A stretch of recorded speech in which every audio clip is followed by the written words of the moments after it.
Good evening and welcome to the Autonomous Collective's The After Hours Show. I'm Joe in Norway. I'll be your cook for the evening, and I'm joined by Professor Ann Lee, our resident scholar, professional yammer, and all-around inspiring human being. Good evening, Ann. Hey there. Howdy. Well, I'm down in Oslo traveling, and I've got a new kitchen and wasn't sure exactly what I planned to do, but I found a mortar and pestle, and I figured the simplest way, since I don't have a lot of ingredients here, there's essentially nothing in the kitchen, thought I'd make some pesto out of some fresh herbs. Coriander, as the British call it, and cilantro in Spanish and English, American English. But I'd like to repeat what I mentioned last week, because we may have had a show that was literally in the can, lost to the ether. Not sure if we found the recording yet, but in episode 16 last weekend, I discussed what we're actually trying to do here. And that is, every week, I make a 100% vegetarian meal out of simple ingredients, no processed, very little processed, if any food, processed as in flour, sugar, things like that. But we do all 100% vegetarian, otherwise vegan. Try to do it as simple as possible, get it done in under an hour, and we try to make it so that we use a variety of different vegetables and ingredients and techniques and different cuisines, in hopes not to shove it down your throat on the ideological, ethical, environmental aspects of why eating less animals is a good thing, but that practically knowing how to cook vegetables can just broadly diversify your meals and at the same time help out in terms of the environment, ethics, morals, all these things. So, we don't have to go there, but it's just practical, simple cooking, and you learn techniques, you can learn presentation, you can learn hacks, whatever. Well, that's what we like to do here. And this evening, I've got a lot of greens, many greens, but such a tiny, tiny mortar and pestle. I'm not quite sure how I'm going to work through all of this. So when I threw open the curtains, I came across a solution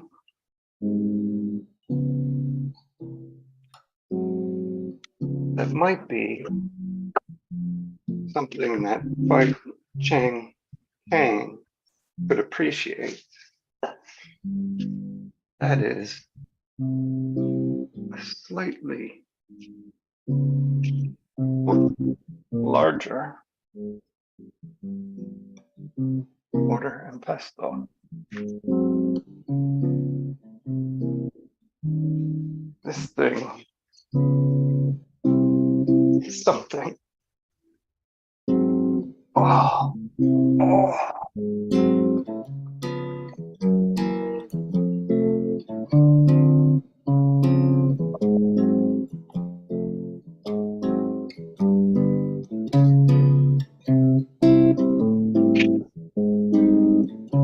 This should work.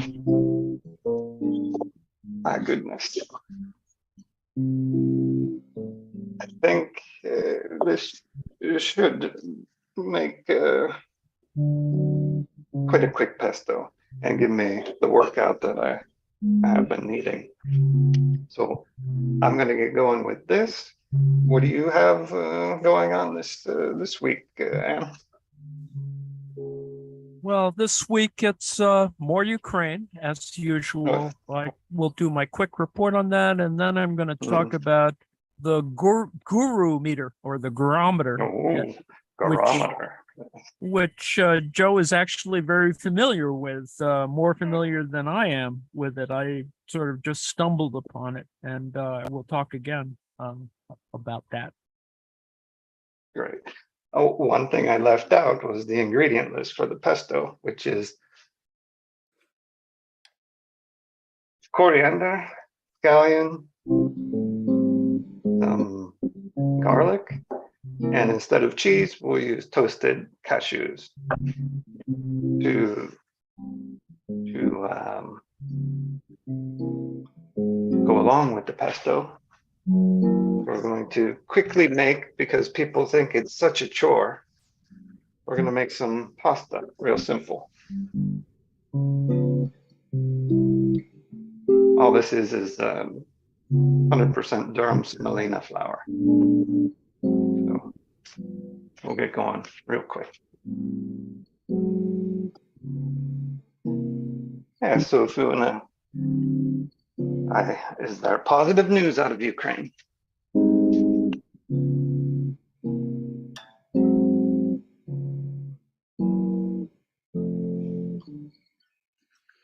Well, there's always a little positive news out of Ukraine.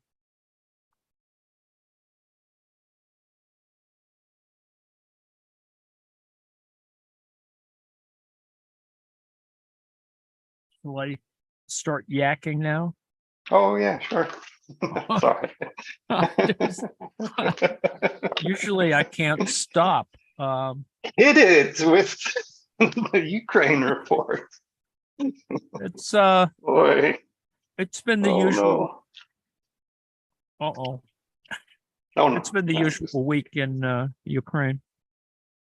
The casualty rate remains the same. Lots of people wringing their hands over the problems of a variety of issues that relate to resources. Still haven't solved the grain issue, but they are negotiating. So there's something going on there. Although the Brits have decided to escort freighters making the trip from Ukrainian ports to Istanbul. There hasn't been any particular incidents yet. The latest news in terms of the electronic war is that Elon Musk has there was reporting that Musk had turned off or throttled various elements of the Starlink network around Crimea because he still wanted to appease Putin. And recent evidence. Was this some time ago, or was yes, this a recent change? Okay. No. This was a while back, earlier in the summer. I think probably around May or something. And this is an issue that's moderately important, if only because it constrained a variety of offensive initiatives by the Ukrainians against the Russians. Didn't really screw anything up too badly, but it did have a minor effect. I think it was there's some evidence that Elon Musk had a prior conversation with Putin and seemed to have throttled some of the coverage. To explain it further, Starlink provides a significant amount of the internet support for electronic support for networking in the battle space. That doesn't mean to say that he provides the only network support, but a fair amount of network support, wireless support, broadband support comes from Starlink terminals, et cetera. But a variety of fixes have been put in. I think there's been a fair amount of work, and the Ukrainian, just to speak for the Ukrainian side, they seem to be pretty good at covering problems within their network and relative security in the network. In the war, you're looking for a brief moment at some of the offensive activity that happened, sort of spilled over from last week, but there are subsequent satellite imagery that shows that in order to protect their very large bombers, the Russians have hypothesized that putting a truck and car tires on the wings of their aircraft when they're parked on the runway are supposed to confuse drones coming in. Most people say that's not going to work, but it's sort of an interesting idea that they think they can protect their bombers, etc., from being attacked by drones. I think what the Ukrainians are waiting for is for some moment to embarrass them on this particular issue. But the fact of the matter is that, 60 million of pop, there were 4 air transport freighters, IL-76s, that were damaged, 2, I think, completely damaged a week before, and we'd talked about that. So there's been worries about things being attacked in the Russian airspace, and the Ukrainians now are much more free about sending drones and missiles into Russia. There have been a variety of sabotage things that have sort of gone on, and we don't really know who's responsible for them. That's a couple of buildings have caught on fire in fairly deep in Russia. Today, the latest report is a major semiconductor chip manufacturer factory has been either hit or set ablaze, and it is a Russian chip manufacturer that makes primarily chips for the military. So, this has been a continuing problem through the war, that chip shortages have affected repairing or preparing or renovating equipment. That it's simply that because they've been sitting around far too long or whatever, chip replacement has been difficult. And this isn't necessarily for custom computer chips, but rather simply for a fairly regular type of chips or memory or regard. Yes. So and this is also to do with COVID in terms of shortages caused by COVID. Yeah. Yes, we really haven't caught up with some of the shortages, and COVID is worth talking about in general because it seems that people are beginning to catch it again. But that's sort of anecdotal. It's it's just interesting to see how things have been going back and forth on these kinds of issues. The tank battles have continued. Apparently, all the newer tanks, the newer main battle tanks, have been less damaged in the sense that the ones designed more recently have protected their crews much better. These are the British Challenger 2 tanks, and transfers of Leopard 1s have already made the scene, although it's an interesting question whether the Leopard 1s will do well in combat, but that's for another day perhaps. The recent report, and it seems to have been finalized, that about 94 Apache helicopter gunships are going to be sold at a cost of $60 billion, I think, to the Poles, for the Polish Air Force, which means that the Poles, as I recall, do have some Soviet era helicopters that I think they have transferred, and there will be more that they will transfer. Note that the Ukrainian Air Force still is primarily using Soviet era aircraft. There's not very much in terms of new aircraft that they're using, but they are getting transfers from a variety of places. Slovakia, the Czechs have donated some, and the new jets will not be there probably until, well, for a couple of months, let's put it that way. Although I think that the training actually began a lot earlier. And A question on that. F6 Since Sure. they're using Russian equipment, how does that affect the battle? Their adversary produces the equipment that they're using that puts the Russians at an advantage in terms of not understanding the capabilities in a much better way. That's true. That's one part of it. The problem is that the Ukrainian MiGs, for example, have not been updated as well as the Russian MiGs. So they may be using similar equipment, but the Russian equipment is slightly better because there's several iterations of new electronics in them. They also, well, they clearly have more planes and bombers.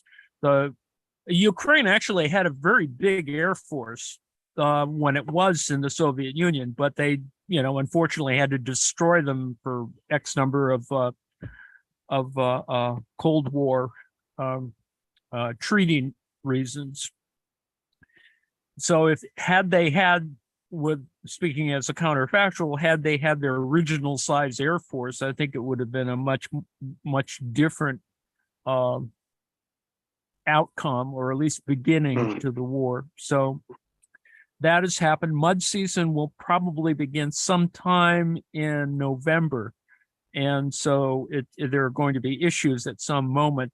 People are, of course, not happy with the progress of the Ukrainian offense, but they're very careful. They don't have a lot of air support, so they're moving fairly quickly. They're now 20 kilometers into the northern part of the Zaporizhzhia Oblast, which means that they're making a little bit of progress. They're almost to some of the key logistics hubs, that is transportation and road hubs in the province. What they're trying to do is essentially attack in several places and attempt to get to, eventually the goal is to sever the land bridge that the Russians acquired from Crimea to Donetsk. And they're trying to essentially regain all their territory, but the larger goal at some moment, we just don't really know what the goal will. Well, the goal is obviously to kick the Russians out. The objective is to at least get up to Crimea and to take back most of the land from the 2014 period. In other words, the 2014 border would be an ideal sort of opportunity to begin to make peace talks, but there is no discussion of such at the current moment. I've mentioned the grain. The grain shipments are still sort of up in the air, but they are being transported. So that doesn't mean that nothing is happening. Similarly, the Russians continue to do their conscription is coming up, so there's going to be a change in that. They still are not fully mobilized. As I said, there's some sabotage that's going here and there in Russia, and the Ukrainians have been very specific about how much ordnance they throw at inside of Russia, but they are doing it. So it does create some concern for the Pentagon, but the Pentagon is, doing what it does. On the one hand, it would really like everything to happen faster, but I think it's just going to take the time it takes. It's a really large area, a really large front line to try and reclaim. And the forces on the relative forces on both sides are about equivalent. The attempt to replace all of those Wagner folks is going apace. I mean, I think that they've brought in a lot more reserves, but one of the bigger concerns is that the Russians may be sort of stretched a little thin. That doesn't mean to say that they don't have troops to fill those things. It's just simply that they're not as well organized, and considering that they've replaced a few generals, et cetera, or purged them, whatever. Open windows. No one's been thrown out of a window yet this week. This is there have been no strange tragedies this week, but it is very clear that Wagner will never return. We'll see whether Wagner gets to hold any of its assets through this, whether it's going to get parceled up between other professional military corporations. So that's kind of where things are with the war. Equipment still is being transferred. Training is still going on. There have been a few strange incursions, military exercises, a variety of other strange things going on, but Putin's still in power. There's, he didn't go to South Africa because there was some worry that he might actually get arrested, because he is, because there is a war criminal kind of thing out for him, warrant out for him. So I think he's being very careful about leaving the damn country. Before you go on, I'm gonna take my mic off, and I'm Okay. gonna start making a lot of noise here. This is quite hefty. What a workout! Oh goodness. It's all good exercise. A lot of muscles that don't normally get used a lot. So that's all the events that seem to have occurred. The Russians, of course, are becoming more careful about protecting their assets, since the Ukrainians have decided to actually hit airfields and ammo depots and a variety of other things. I think we're at the end of the vacation season in Crimea, so there's probably less traffic jams. There have been a significant amount of traffic jams that have been brought about by a recent attacks on the Kerch Bridge, which still took out at least one lane of the two spans, and a variety of other things that have been happening sort of here and there. That generally it is about focusing on a couple of areas in Zaporizhzhia, which have a particular kind of focus. So there's actually sort of a fine grained detail about how the attacks have occurred. They've occurred in with very small pincer movements, where the Ukrainians will lay in preliminary artillery. They move forward, and then they begin to develop much faster and more concise, I would assert, pincer movements, and they have reached, by some reports, the second line of defense that the Russians have created. Now, whether this is well protected and well supported is a whole another interesting question, since we don't have a lot of information. Most of the information we get is from the Russian side. Ukrainians are very careful about releasing the general information that occurs. This is, just the nature of war, and trying to hold on to both information and disinformation. Tonight, I'm gonna include in my little posting that I put up one of their disinformation folks, the Russians' disinformation folks. They have their own sort of Rush Limbaugh kind of guy, and he just comes up with all kinds of outrageous stuff. Well, the latest version is that he interviews Alex Jones of InfoWars, and it doesn't go well because they get and this is one close to my heart, having technical difficulties. And so Alex Jones essentially throws a fit because he's not being dealt with properly or whatever. So it's a it's an issue. Let's put it that way. Needless to say, the battles continue. It is over a fairly small amount of ground along a very wide front. And, one wishes it could have more detail, but sometimes the detail you get is, pretty,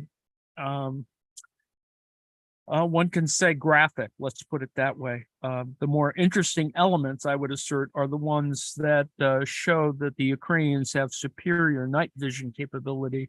So a lot of their actions have been coming at night, where they have some advantage and are able to, in a moonless sky, it gets pretty dark out there.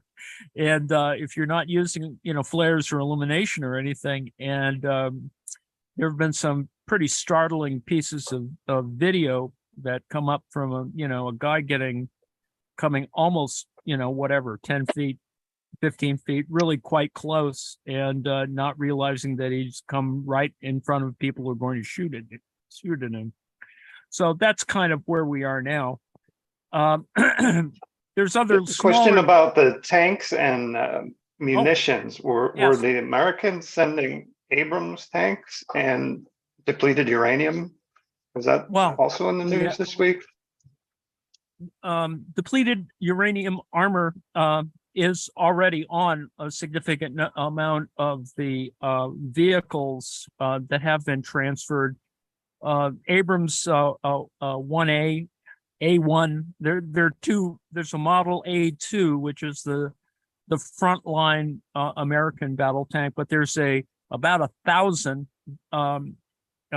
Abrams A1 Model 1 in storage, or have been refurbished, or are in theater in other NATO countries that are going to be transferred. They've already been shipped, or they're being shipped now. They haven't gone into the field yet, and I think we'll hear the PR when they first hit the field. It's been an issue, of course. Every new tank that goes into the field gets a kind of report on it. The depleted uranium is of two types, of course. It's the armor that is largely used, but depleted uranium ammunition of rounds come with certain kind of automatic weapons, large caliber automatic weapons that come on a variety of vehicles, so that it isn't clear, but the predominant depleted uranium ammunition is not going to be the sort of front end thing that they're going to be used. Depleted uranium is largely seen on the reactive armor on most of these newer vehicles. The advantage, of course, in places like Britain, et cetera, they don't use depleted uranium. They use a different kind of armor that doesn't require that. So it's less controversial from that position. The bigger problem, of course, is cluster munitions that are being used by both sides. No one's, saying anything else about that. But, of course, cluster munitions are problematic munitions. They're anti-personnel munitions. The older kind do not, are more problematic in terms of when they fire off, and the kind of sensors that they use in order to fire off. So there's a kind of generational difference in ammunition. But speaking from a military Keynesianism point of view, a lot of this ammunition and equipment is essentially, stuff that was there prepared for a Russian or Soviet attack on Western Europe. So a lot of this is from mothballed inventories. It is reaching a crucial point, though. The Russians, have already. It seems to be they're ready, and they already have actually bought ammunition from the North Koreans. Most of it is artillery shells, because most of the battles essentially are a lot of artillery ammunition being thrown back and forth at each other. But the fact that they have to get the slightly less less well machined, let's put it that way, North Korean ammunition, it doesn't fire. It's not quite as accurate. It's not as sophisticated. It's less precise. A lot of it is just simply dumb artillery. You know, the Americans, American ammunition that has been transferred, as well as NATO ammunition, has some very advanced precision ammunition that it's just better. I mean, in the sense that it's much more precise. It has more bells and whistles that, you know, come down. It hits the targets better. It has a kind of radar in it. It's a better ammunition. And it also is varied in the sense that they have, because in NATO, there's some artillery that actually has better range. The French and I think the Swedish guns have slightly longer, you know, an extra 5 kilometers in terms of their maximum range. So there is that's going on as well. And it does change the nature of battle. So that's kind of where it is, you know. Both sides are preparing for winter. And we'll see whether that gets any, you know, makes any improvement over the last winter, which was clearly problematic, of course. Last winter, you know, there was worry about whether people would have enough heat, whether civilians would have enough heat. I think that's not going to be a problem this winter. I think there have been so many transfers of generators and heaters, and probably stocks for fuel or fuel oil, et cetera, that are still part of the preparations for, unfortunately, a long war. Everyone's hoped that it would probably end sooner.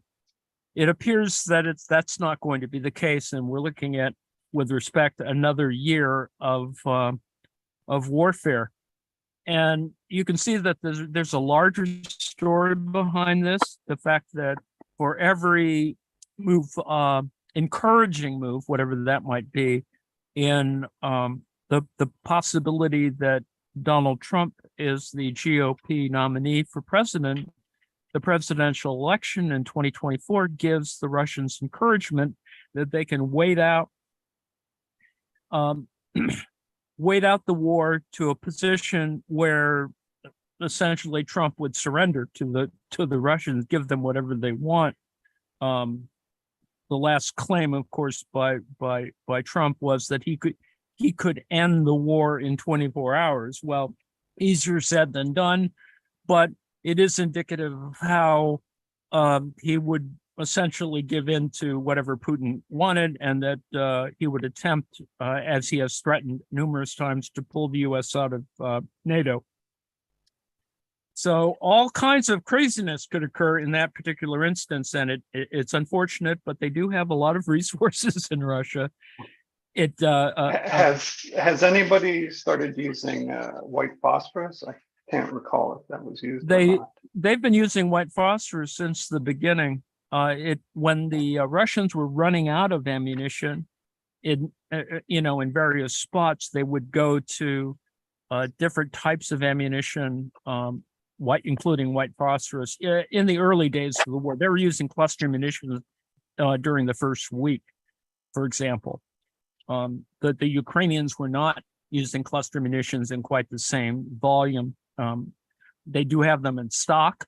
They do have the newer ammunition that they are getting has a certain type of cluster munition. And unfortunately, cluster munitions are pretty good in terms of fighting an entrenched enemy, because you're trying to clear trenches of personnel. So that's happening as well. So that's kind of where we are now. Still lots of drone footage where drones are sort of happening. There's a lot of things about veterans coming back who have been maimed. There's, some issues about morale building. A few people have been replaced in the government, on the Ukrainian side, and certainly on the Russian side, it just keeps on moving around. So, those kinds of things are happening. On the naval battle side, there's very little activity at the present moment, but I think that's going to ratchet up. The Ukrainians generally are very sparing about their use of equipment. They tend to try and make sure that their whatever initiative or action they take is a relatively successful one, but the volume or frequency of them is not as much as what Russians will do. The Russians, though, are largely sitting in a defensive posture and are making no, kind of offensive moves. Everything is about trying to hold the line, try to create a situation where some sort of negotiated ceasefire will occur. And, they would really love to freeze the lines where they are now, because they've got an incredible amount of territory, still about 17% or so of Ukraine's total land area is in Russian hands at the present moment, and they're having their little mock elections, their phony elections again. Their first elections for the separated or held occupied oblasts, they've said, well, we have 85, 95% turnout. Well, that's only because they were dragging people up the street, etc. And they always do it as percentages and never tell you about the actual numbers. So those things are going on. And there has been some continuing resistance, of course. The thing I'm going to post a little video piece where someone took his, I think, phone, and he writes in big letters, whatever town this is still Ukraine, in big letters with his phone. He sort of takes a video of it and then flips the bird and then posts it. So I think there is some resistance, needless to say, about putting in phony elections.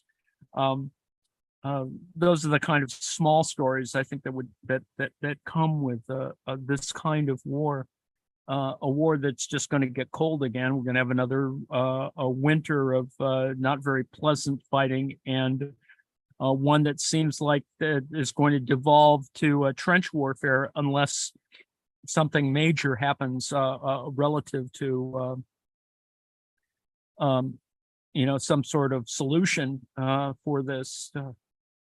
Needless to say, that innovation is really interesting. The Ukrainians are incredibly good at producing their own armaments. They have a slightly better long distance rocket that they've been working on, and they've been very careful, as I've mentioned in earlier reports, to never use a kind of existing stock NATO weapon to attack Russia. Anything that's hit Russia has been a Ukrainian manufactured ordnance. They're being very careful about that in that sense, because of the accusation that NATO is doing all this and that. Well, NATO is doing this or that, but I think the Ukrainians are being very careful about sort of the sovereign identity of their ammunition in that particular case. And lest you think that that's unimportant, it's very clear that they do that in their own kind of official public relations. There's not as much reference to foreign either personnel, or even though they support obviously the international brigades, etc. But the question of materiel is usually a kind of equipment that can be easily identified as Ukrainian rather than something else, NATO or some other country. Now, this is going to change, of course, with the transfer of not simply American and British and French tanks, but aircraft, because The aircraft that will be transferred in will probably be primarily American made aircraft, even though they're transferred from EU stocks in the Netherlands, et cetera, Norway. There has been interest in Swedish fighters, for example. There's a bunch of fighters that the Finns may contribute, but we don't really know that yet. The large bulk of them probably will be a fair number of F-16s, which are versatile and, with respect, expendable. That is, they have lower costs relative to maintenance, et cetera. So they are the kind of the workhorse of any large air assault, air offense assault. So that's kind of where we are with that. How are we doing, Joe? Yes, I'm sweating and out of breath. This thing weighed a ton, but we've got some nice pesto, and I actually forgot the garlic. Boy, how could I do that? Oh God, it's not spicy. And now I'm just rolling out. So I mix water, olive oil, salt, and semolina. Stir it about, knead it for a little bit, let it rest 10 minutes under a bowl or in some plastic so that the gluten develops, and then just cut it out, cut it into tubes, roll it into whatever shape you like. Or I'll toss these in the boiling water soon, and then stir it up, serve it, eat it. Midnight snack. I'm hungry again, damn it. Bruce, you have a question. And it's actually two comments. First one is, it's hard to believe that our Defense Department can't replicate what Musk is doing for the Ukrainian GPS or Wi-Fi network. It seems like it's a pretty big hole that we have to depend on that knucklehead to provide internet to Ukraine. And second, all these conversations about what Trump would do or what Biden should do completely ignores the agency of Ukraine. I mean, if we say stop, fighting the Russians, they're going to say shove off. As you said, they have their own internal defense capability, production capability. So why would they listen to us? Well, because I think we've made a lot of commitments. There's financial commitments that post-war Ukrainian commitments that have been made to the economy. So I think that, the EU and the United States are pretty invested in that. The military situation is problematic simply because I think the U.S. has always had a little trepidation about it for a variety of reasons, and some good, some bad. Whether, it's not about secrets so much as gaining access to certain types of things. It still was sufficiently different, right? The Ukrainian rail network is built on Russian standards for width and gauge, so they're that's even problematic relative to logistics. So there are lots of little details that can be problematic in that sense. The fact is, when you give people things like fighter planes, you have to give them an entire maintenance thing. You need scads of people to help support these things. And so in fact, the front end of the problem is probably maintenance issues about training Ukrainian ground personnel to be able to handle F-16s, which I think they're probably doing. They've been training them all along, but the fact is that's still a lot of resources that have to go into that sort of thing. So one wishes that it would be a lot easier, but this is the way it kind of works, unfortunately, that NATO implies that there's a kind of standard that the equipment would be more standardized. There's some standardization, like in some ammunition, but a lot of it isn't. That's one thing. And the fact is that the Ukrainians have to use both types of munitions, right? They're using a mix of about 5 different types of artillery calibers, and they're just not interchangeable. And the types of equipment, are mixed. They have to use the former Soviet stuff, and you can imagine how big a problem that can get. Even though the Ukrainians, yes, do have a defense industry that does put out things, they just can't put them out as quickly or as efficiently as having a bunch of EU companies sort of do this at once, or people clearing the stocks from other supplies. And with respect, most major militaries don't work real quickly. I don't know if that addresses your question. Yeah, but That'd also be isn't there also a like a NATO standard that produces a lot of ammunition and guns? Oh yeah, there's a standard for small arms, but the thing is, the Ukrainians originally were equipped with a lot of post-Soviet equipment, so actually the small arms are mixed. So fortunately, they've figured this out. Only certain brigades, everybody has the same type of weapon.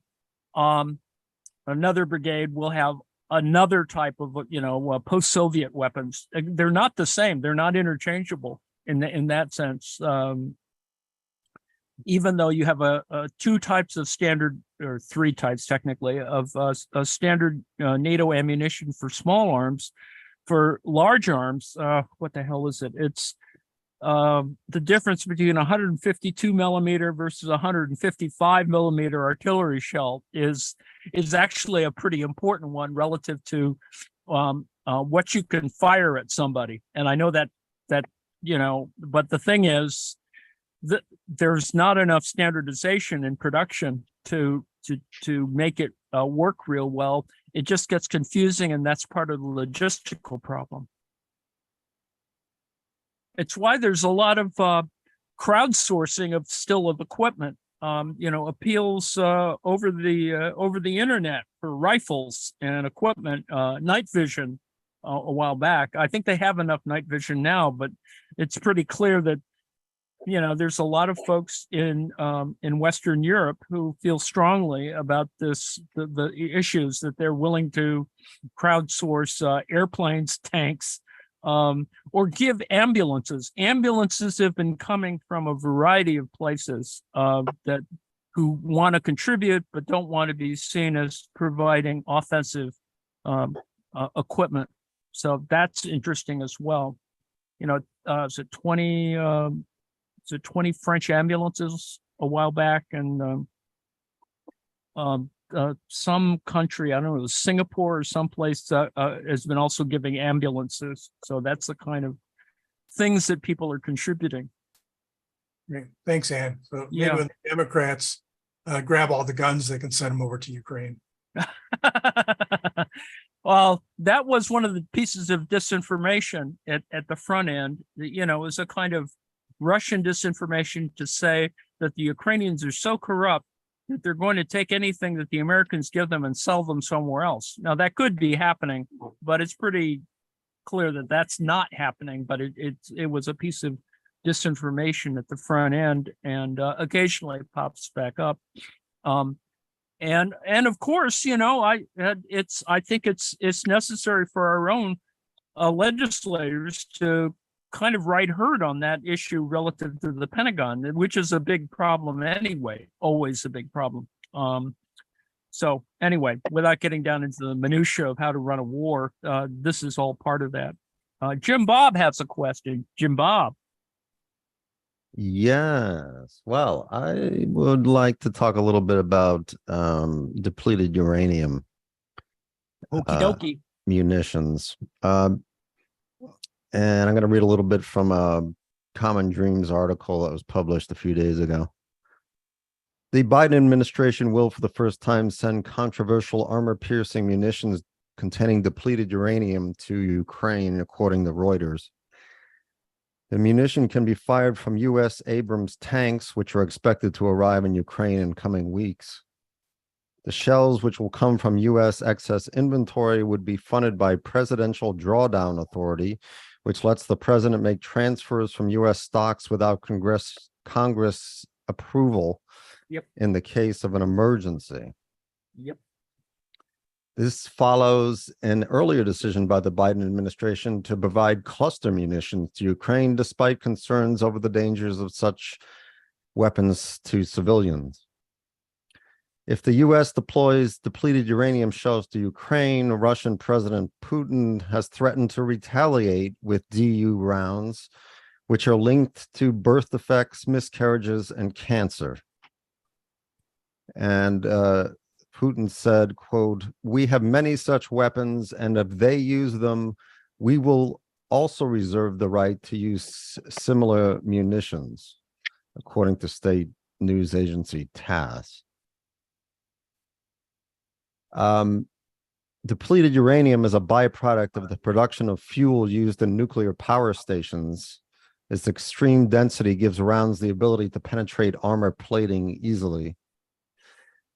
The use of depleted uranium munitions has been fiercely debated, with opponents like the International Coalition to Ban Uranium Weapons saying there are dangerous health risks from ingesting or inhaling depleted uranium dust, including cancers and birth defects.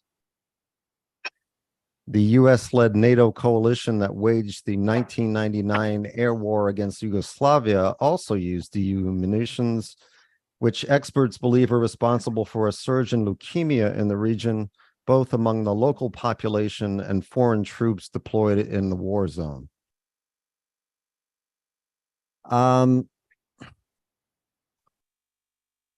A draft resolution by the United Nations urging caution in the use of depleted uranium weapons was approved by 147 nations. The US, UK, France, and Israel voted against the proposal. You don't say. So, this looks like desperation on the US's part. The idea that, we're going to escalate the war using these kind of munitions and then have Russia come in and use the same munitions, it's going to pollute Ukraine in a way that will last basically forever. So the irresponsibility of this, and if it's not desperation, then why are they doing it? Well, the premise for depleted uranium ammunition is, I agree with you. I think it is a problem, an ecological problem at a very large level. But we have all these other and without getting into a conundrum on the logic of it, there's plenty of other risks that are equally radioactive relative to issues in Ukraine, going back to Chernobyl. So this is, not that using depleted uranium rounds is going to be less or have a negligible effect. There will be an effect. But the fact of the matter is it sits in a much larger framework of tactical nuclear weapons and a variety of other things, which I think we're at the moment where, yes, everyone could use them, but no one wants to. So that's probably not going to happen. But in the margins, we will have this depleted uranium stuff being used. And it's unfortunate, but equally so are cluster munitions and the millions of anti-tank and anti-personnel mines that have been already planted in the fields. So relative to the use of a depleted uranium round among the choices of rounds that you would use, it isn't a much more effective round.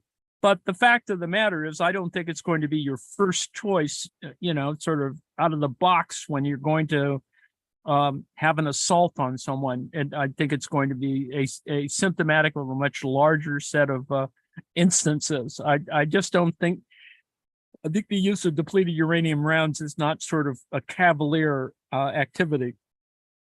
So Right, but that's- once they start being used, and then Russia starts using them, I mean, their use will escalate pretty quickly, I would think. Well, now this is an important question, but it's unclear how much. Well, we'd have to do an analysis to see whether this is going to be really the case, and hopefully it doesn't come to that, I guess. And But then there you're is, quite right to be concerned. as you mentioned, you have to consider this in the context of both, well, of Russia having nuclear weapons, and I think any escalation in this war makes that more likely. I don't know what the increase is, as a percentage, but it certainly doesn't make it less likely. And just a few words about cluster munitions, which the U.S. has already deployed there. A coalition including Human Rights Watch, Humanity and Inclusion, and the Colombian Campaign to Ban Landmines reported that cluster munitions killed or wounded at least 1,172 people last year. Now, these are in areas where there hasn't been an active war for years. So these things are killing people long after the conflict is over. And they're, they tend to be, well, they are civilians. And one guy says, one advocate says, it's unconscionable that civilians are still dying from cluster munition attacks 15 years after these weapons were outlawed. Because they've been outlawed by many countries. But of course, the United States, Ukraine, Russia refused to ban them. Well, the problem is, of course, that we still make them. They still are there in the inventory. It's I'm not going to condone the use of cluster munitions. I mean, but that they have a certain degree of effectiveness. Number one, in terms of military doctrine, but the reality, of course, is relative to mines and anti-mine and anti-personnel ammunition initiatives. America dropped millions of that type of munition all over Southeast Asia, more specifically in Laos and places that were not even technically supposed to be part of the war. And it's just that war crime has never been accounted for. And I'm not trying to logically overload the argument, but it just seems to me that, yes, I agree, there is dangerous munitions that's going to be there. That's the whole point of munitions. And it is unfortunate that from a doctrine point of view, it's certainly within the option. It's unfortunate, and I would love to have it stop, but I don't think that you're going to get a kind of mass movement against trying to get safer weapons. It's well, there are mass movements against it, specifically. I understand. I understand that. I just think it's a little problematic to say that you can limit the use when in fact you can't, and that both sides violate this regularly. Cluster munitions were used in the first days of the war by the Russians, and they continue to be used. And we had that one example of the was it Kramatorsk train station where you could actually watch a video of the cluster munitions going off and killing all these civilians. It was just awful to watch. It's the munitions themselves are, problematic munitions, but it is about it does have all the things that come with war. So once you start it, it's kind of hard to keep it under control. And Well, that's would exactly. would you go so far as to say both sides do it? Well, there are good people on both sides, but were cluster munitions first used in the U.S. war in Southeast Asia? yes, they were. They were designed to kill, people. There are flechette ammunition, a whole variety of other anti-personnel munitions that clearly violate rules of war.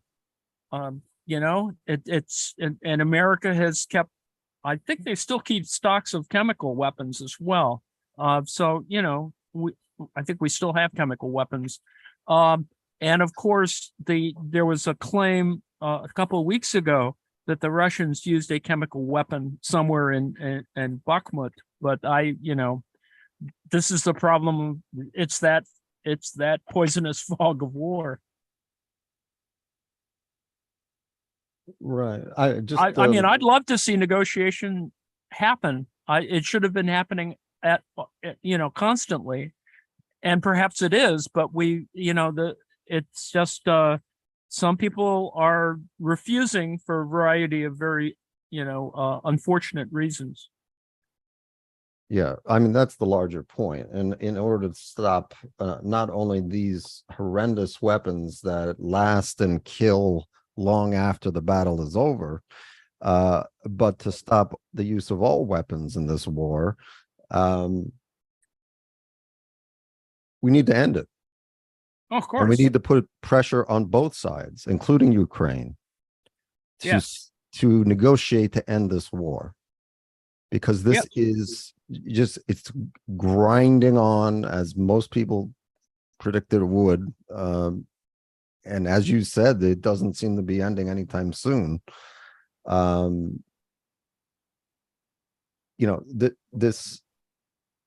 There has to be a negotiation to end it. It's going to end one way or another. I'd rather it not end in a mushroom cloud. And I'd rather it end, without irradiating large parts of Ukraine, and without wasting all of these resources on something that is, it's, well,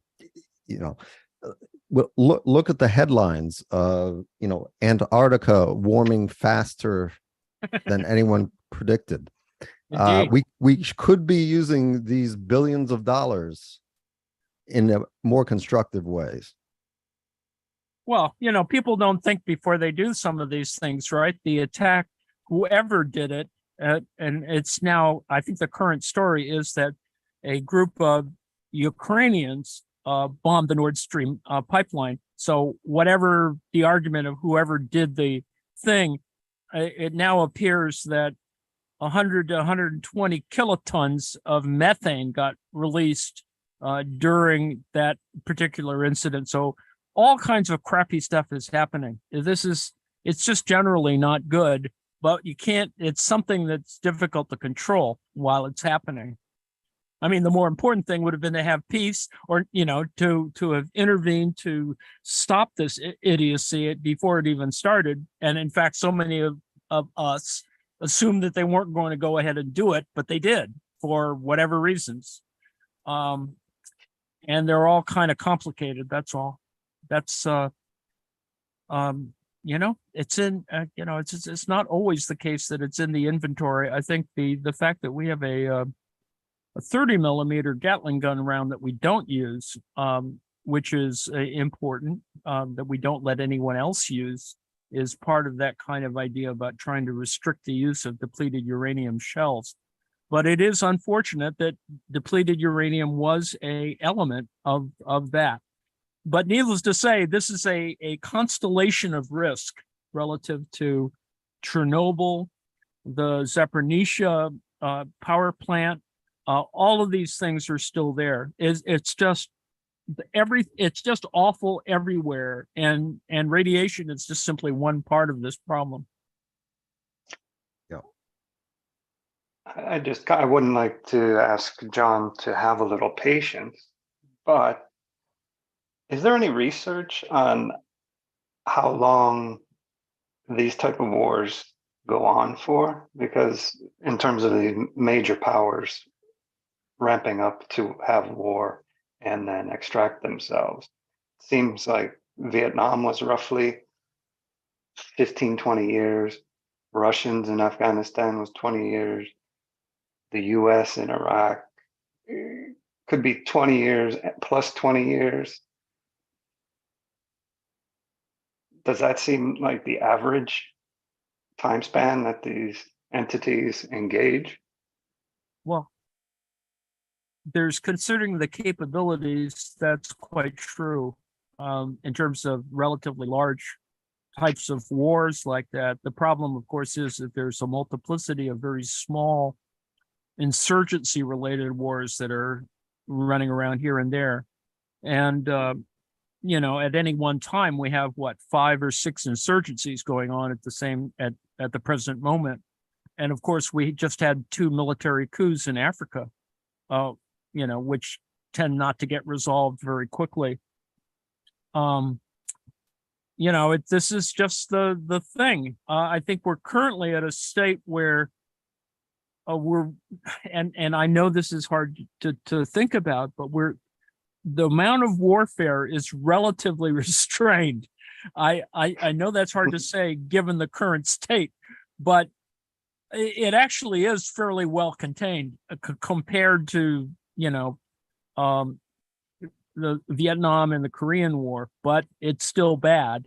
And it's, from a casualty point of view, Iraq was it's really, in fact, hard to measure the idiocy that's created, as well as Syria, for example. It's you come away wanting to stop war, but somehow they have to be resolved. And it would certainly be much better to do it by diplomacy, but, some people just don't have the will to do it.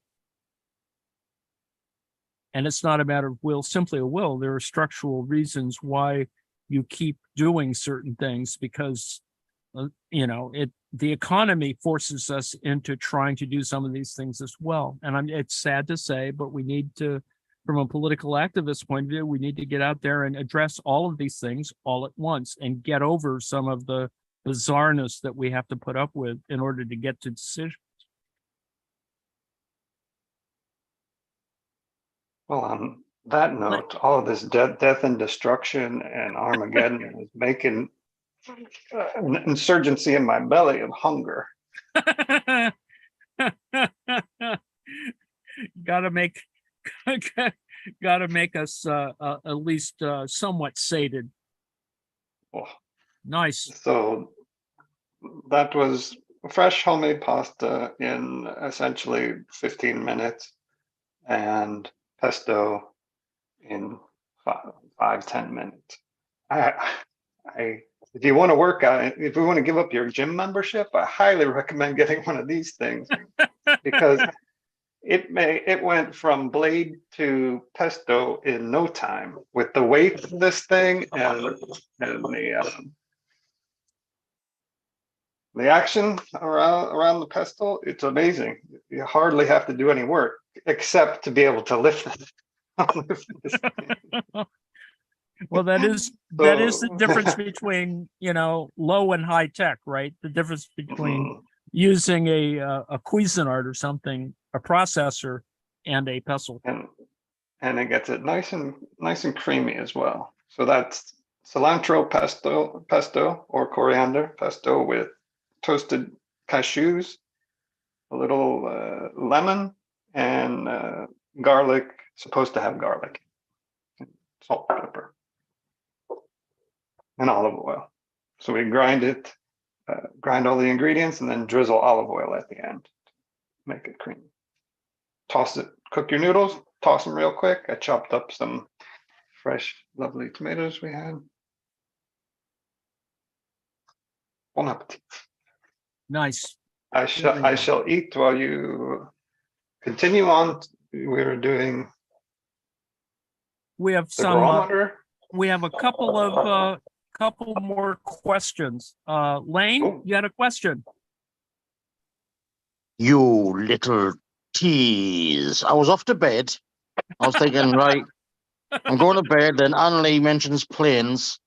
My ears prick up. My spidey sense tingles.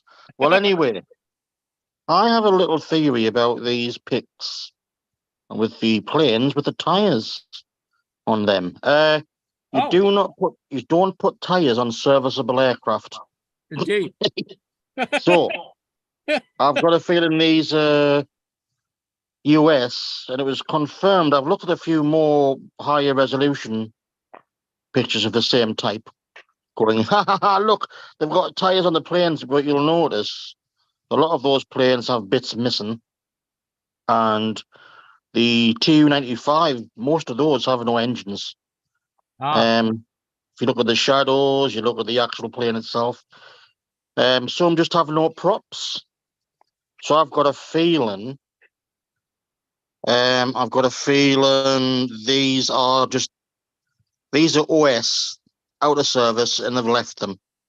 Okay. And and given how perfectly they've placed the tires on some of the aircraft over the fuel tanks, I've got a feeling they're like de facto fuel storage now. So the planes are conked out, full of fuel, and that fuel at some point, if not now, will be valuable to Russians. If you look, they're perfectly aligned over the fuel tanks. There's a couple of pics of medium range bombers and fighters in the same nick. You don't do it. You don't put anything on the wings of any plane for a long period of time, because people have this sort of notion that planes are sort of carved out of steel. The skin on a plane's wing is very thin. It takes not a great deal of effort to damage it. So you wouldn't damage your plane wing. You wouldn't knock all your antenna off. So that's what they would do as well. There's lots of radio antenna, comms antenna, and RF on there. So I've got a feeling these are being abandoned. And especially given that, if you look at this picture specifically, you've got aircraft they're all willy-nilly over the airfield. And some are even on the runway. So I think these are abandoned. I'm not sure if the airfields are in use. You can't tell. That first pic with the Bear and the MiG-31 Foxhound, it looks like the Foxhound might be serviceable because it looks like it's got an ACU generator next to it. So, I think anything with tires on it basically is a no-go. It's that's a kaput plane. It just might have. There might come parts mules for the Air Force at some point. And in the case of the ones with them along the wings, in those lovely, you see where there's a definite line each time they've placed them on there. Yes. Yeah. They're right over the fuel tanks, like specifically over the fuel tanks. So there might be if there's anything does get dropped on that airfield, they might be trying to save the fuel, but not the planes themselves. I think those planes are long past the sell-by date, especially given half of them don't have props on them in the Mento. Well, yeah, definitely.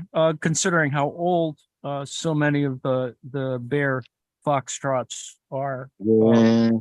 And also because of the general reports that so many planes have been out of service, and that the Yeah. Russians did put a lot of dummy airplanes in at various airstrips to get. To be the fair, Ukrainian- the Russian Air Force has been pretty much on its backside for a few years now, anyway. So Indeed, they haven't updated as quickly as the rest of the West and China. Actually, I think China's got a better aircraft manufacturing status now than Russia. indeed, they do.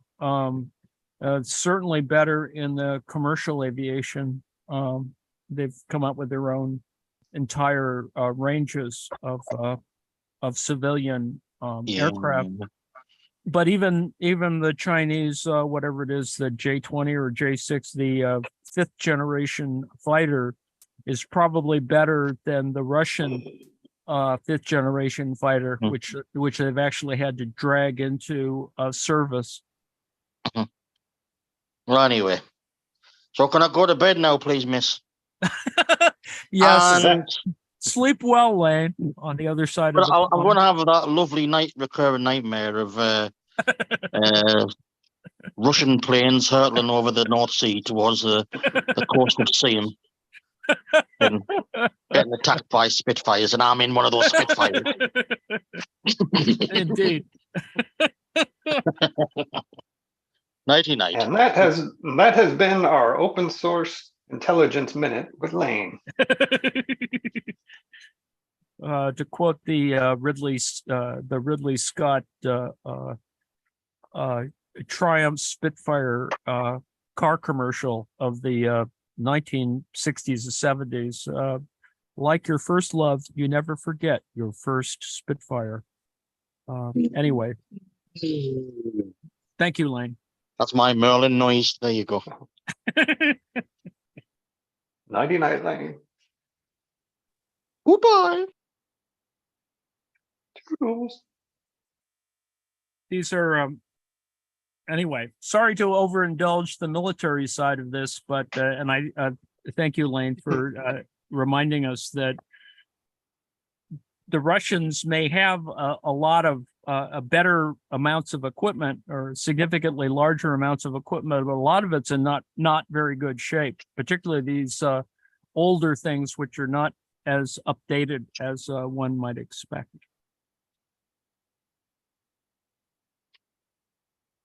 Indeed.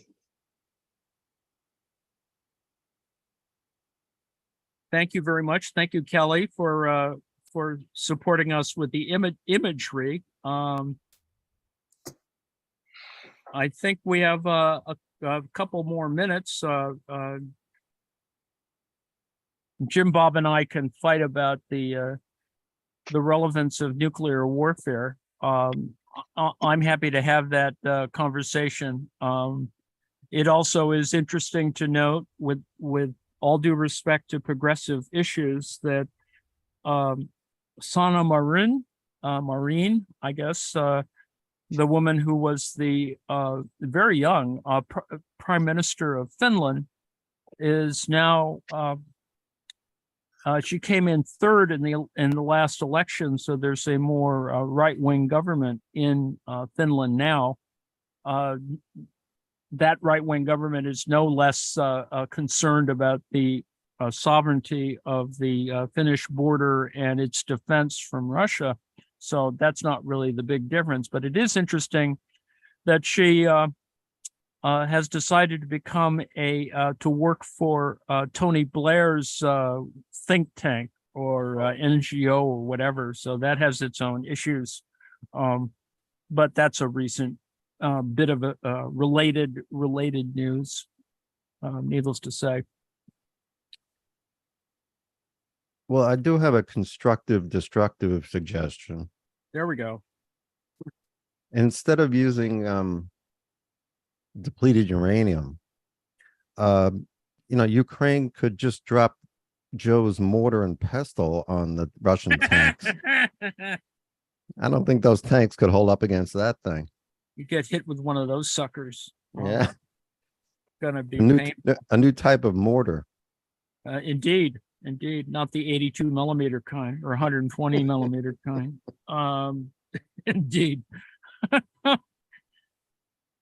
Ultimately, it's still all about, basic physics with all of these things. As fancy as munitions gets, it's still ultimately about, force, and force and power and all those other kinds of things. And it's not going to end soon. It's just sad to see that this is not resolving itself quickly. And the morale issue on both sides, I think, is doing whatever it does. There's constant reminders of how the Ukrainians see their own country and how they're trying to prepare for a post-war peace. And the Russians aren't giving up because they have the resources. And when you look at the lists of people of oblasts or areas from which they're drawing their troops, there's a chart for casualties, and you can see that so many of the ethnic minorities, the oblasts, the states, the areas, the republics that have donated, contributed troops, is not really, where the capital has not donated nearly its fair share to the all of this mayhem, and that it's unfortunate to see that the stands and a variety of other interesting places, oblasts among them, have been contributing cannon fodder to this particular war. And that's very sad, particularly since the ratio is about 2 to 1 relative to casualties of Russians versus Ukrainians.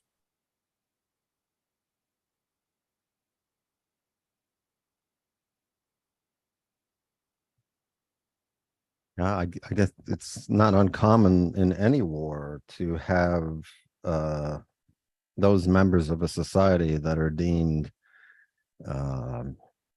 less equal than others, should we say, to be sacrificed to the war machine of that country. I mean, certainly we saw it in the U.S. and Vietnam with minorities being overrepresented. That's true. And draftees, etc. It hurts everyone in the population. The other thing relative to the question of care is that medical care is disproportionate as well. The Ukrainians are much better at immediate battlefield care for injuries, casualties. The Russians are just not as good at it. They don't do the same kind of rapid response medical care that that quote unquote Western style medicine has used as a kind of standard for treating battlefield injuries. So that's another issue as well. And it goes to the issue of equipment.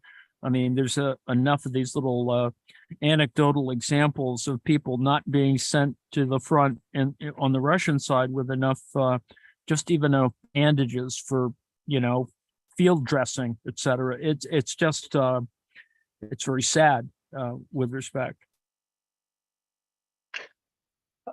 I have a little palate cleanser. Could we maybe switch to talk about, instead of the war on Ukraine, how about the war on billionaires?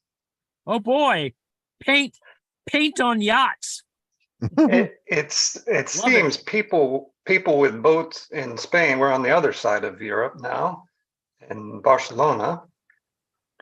Seems that people on boats around Spain have not just orcas to worry about.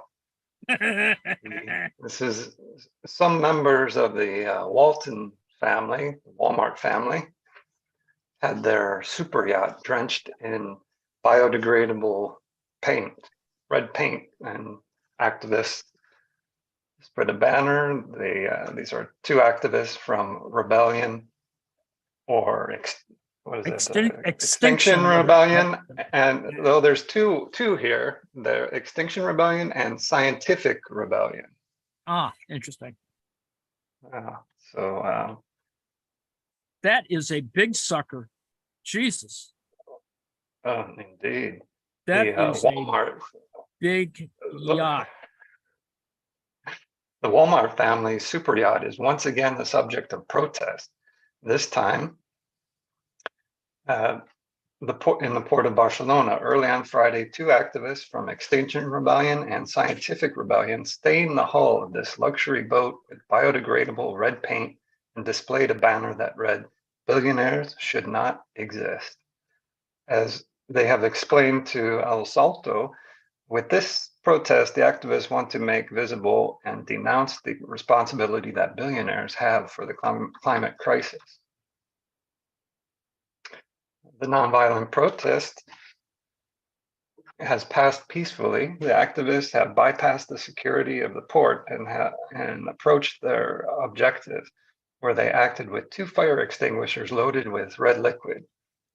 Moments later, security agents appeared and detained the activists until the police arrived at the scene and identified them. This year, quote unquote, this year we have experienced the highest temperatures in the history of humanity, and instead of reducing emissions, we continue to emit billions of tons of CO2, denounces one of the activists during the protest, while highlighting that the people most responsible for this situation are the ones that accumulate the wealth in the world. The yacht, I don't know if you can see from this image, is ironically named Chaos. Equipped with a helipad in the bow, a spa, a swimming pool, and all kinds of luxuries belonging to Nancy Walton, the daughter and heiress of the billion-dollar fortune of the American department store chain Walmart. The company was founded by her father, Sam Walton, and today it occupies one of the top positions on the list of companies with the highest income, as well as $429 billion in market capitalization. Nancy Walton purchased this 110-meter-long yacht in 2019 from the royal family of Qatar for the amount of 280 million euros. This boat was already in the crosshairs of another activist group last July, and members of Futuro Vegetal sprayed, was that Vegetable Future? Sprayed it with paint in a similar manner while it was docked in Ibiza. Quote, "We must decrease and reduce emissions drastically, and we are not going to ask it of the people who have the least. We have to take away the social license of that 1% of the population to pollute whatever they want simply because they have money and power," explains one of the activists, who also demands the need to create a wealth tax to alleviate the problems, costs of eco-social transition, the cost of an eco-social transition, and that the money raised goes to the Lost and Damaged Fund, says the activist, referring to the Loss and Damage Fund established at last year's United Nations Climate Conference, COP27, with the aim of providing financial assistance to the most vulnerable nations affected by the effects of climate change, the vast majority located in the global south. So I'm wondering if I should be concerned up here. We've had a noticeable decrease in the amount of super yachts in our harbor. So I think they might be feeling the heat and be heading up towards Norway here, where it might be a little more receptive or a little less populated. They can get away with tooling about. Thought that would be interesting for people. It depends where they wind up, you know. What's his name, Deripaska, and those folks during the several years ago, you know, would be riding their yachts all over the place and with impunity. And fortunately, the sanctions of the Ukraine-Russia war got a lot of them confiscated. And although I think Putin still has his giant yacht, but the ownership of it, of course, is interesting because I don't think he owns his own yacht, but he is one of his oligarch buddies technically owns it. Or do they have shell companies that own these things? Yeah, it is this kind of trying to identify these folks. I don't know if I still have time for a couple of seconds to talk about Sure. my little guru meter. I came across a thing that for which I am going to release at in a couple of minutes. In fact, if you go over to Daily Coast and look up my page, it's ANNIELI. Just released something called Decoding the Gurus, and Joe knows a little bit about these folks. It is the kind of people who are these two guys, these two academics, Chris and Matt. They're interesting guys, but they're essentially spend their free time, one would say, leisure time, having a kind of conversation between, I guess, Ireland and Australia, Chris Kavanagh and Matt Brown, and they're both social scientists. One's an anthropologist, the other is a psychologist, a social psychologist, and they sort of assess gurus, that is, people who are filled with such sense of themselves and knowledge that they try to charismatically extend that knowledge elsewhere. Now, to some people, that might simply be proto-fascism, and could be something else as well, or a cult of some kind. I'm not going to comment on that, but it is an interesting list, and they've attempted to apply a certain degree of qualitative analysis to this kind of data. So you have a kind of short list that they go through in their podcast, and they take a particular kind of person who might be this kind of guru type and try to analyze, their rhetoric, their kind of presentation, their whole sense of being, and their kind of social network and their place in culture. So I find it somewhat interesting, and I hope that you'll kind of look up the gurometer or the gurometer, GUROMETER, and they have a current chart which is up to date. It's up to 2023, including such folks as Carl Sagan, the late Carl Sagan, but they include more current people like Richard Dawkins, Oprah, Noam Chomsky, Bill Maher, Joe Rogan, Scott Adams from Dilbert, for example, and a variety of other folks. And it to me, it was just interesting because they tried to measure in some ways the guru-ness of these folks. And, some people are high on the God scale, others aren't. Jordan Peterson is certainly higher on that than Bill Maher. I think you can kind of guess that he would be. And so I just have noticed that as an interesting sort of podcast. Those of you who like listening to podcasts, it is sort of interesting to hear them kind of cogitate about those sort of issues, about what these people are doing and how they become controversial, and in some ways measured, because they do stuff like sell you nutritional supplements, etc. That alone can be a kind of indicator of this guru-ness that would show up on the gurometer. So that's one of the fascinating things I find with their discussion or their analysis is many of these secular gurus couch their positions or whatever their stick or whatever they're selling or trying to get ideas they're trying to get across as scientifically based. So, yes.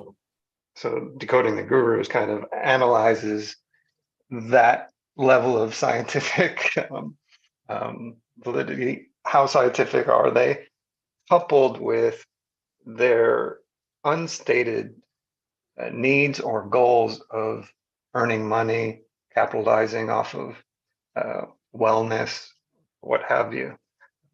think that's one of the fascinating aspects of it, and they come from a science-based perspective. It's quite good. And in Highly another, recommend it. yeah, they're worth listening to, because the list is actually very interesting, because they are all people who do kind of work the grift. The latest one, in terms of combining folks, people like Jordan Peterson and Vivek Ramaswamy. He's not on the Gurometer yet, but I assume he will be. These guys are funded in full or in part by fossil fuels. So in other words, Jordan Peterson has now taken a position, because he's being funded by fossil fuel interests, so that, you know, he kind of projects a rhetoric that is, you know, against climate science, but from a kind of position that assumes a certain institutional authority or force. And this is a kind of pastiche, as it were, of authoritative or you know, expert discourse. And we have a lot of these folks, as I was mentioning earlier about Alex Jones, who seems to survive by selling you weird supplements, nutritional supplements of one kind or another.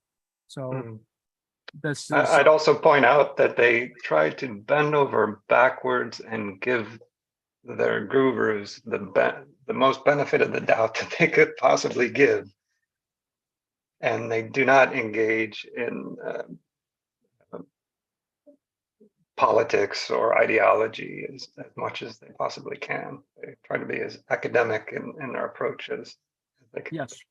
Yeah. It is an interesting cultural question, needless to say, because on the one hand, you have a kind of the expertise and authority in the culture, but you also have a problem with sort of objective, you know, criteria, some sort of normative question against which you could measure stuff. And it needless to say, the recent pandemic has created some clear societal fractures, so much so that we're now arguing yet again about the use of surgical masks in public.